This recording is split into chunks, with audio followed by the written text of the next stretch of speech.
Numbers. What have you guys been looking at in the last hour or so? I was banking on that story. Numbers. Last election, 2008, John McCain got 37.8% of New Hampshire. Barack Obama 36.6 in his primary, and Hillary Clinton 39.2. Looks like Mitt Romney will beat all of that tonight. Looks like he's between 39 and 40%. Here's the other thing, just flashing forward. Go to the month of February for Republicans. There's 6 contests where delegates will get selected. Mitt Romney probably has an inside lead on 5 of them. 3 of them in states that have significant Mormon populations. One is Maine, New England. The other is Michigan, where, of course, he grew up. Advantage Romney in all these early states. Do you think it's still possible tomorrow morning when folks wake up that there may be an email going around, a press release that one of these candidates has dropped out? Probably. Look, if Rick Perry didn't drop out, but probably they'll just try to see it through. I think this race is. I've always thought this race, Romney is the only person in the field that has any chance to be the nominee. I've thought that for some time now. I'm completely convinced of it now.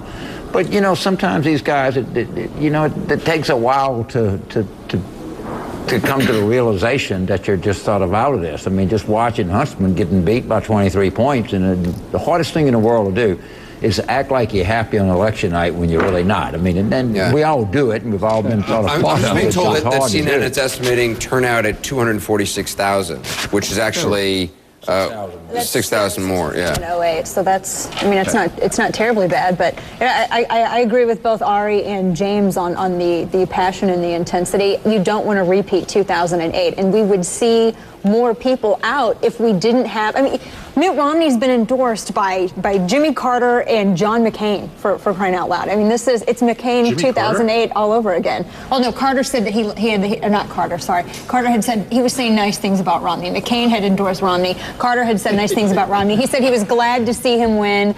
So I don't know. Maybe they go way back.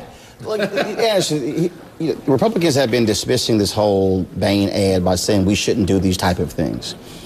I think it is a powerful ad in a climate where you have blue-collar workers who are not happy at all about companies coming in, using debt, slashing and burning, firing people, and then making off with lots of cash. It's no shock Republicans are saying this is the last thing we want to see. But the pushback, even Bill Kristol is writing about this, that when you go so far to say that we are so happy to be about capitalism and we're so tied to it, that they are reinforcing the notion that it is a party of only a lot of rich folks. I think Gingrich has messed up the argument, but he could have been a lot more effective making the argument that we need to be concerned about the little guy who's been laid off by these jobs. Right. And I think the way he's done it has been bad, but I think it's still a strong argument that could help President Obama, especially with white blue-collar voters. Mark Twain famously said reports of my death have been greatly exaggerated, and I think the reports of this enhanced Republican enthusiasm have been exaggerated. Their enthusiasm probably is matching Democrats about right now.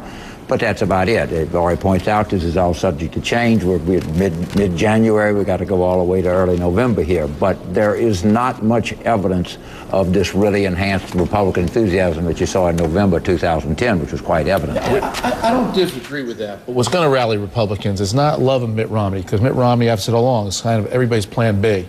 It's beating Barack Obama. That's what gets Republicans' blood flowing. That's what gets them excited. And that's what folks in South Carolina want above all in GOP voters. There were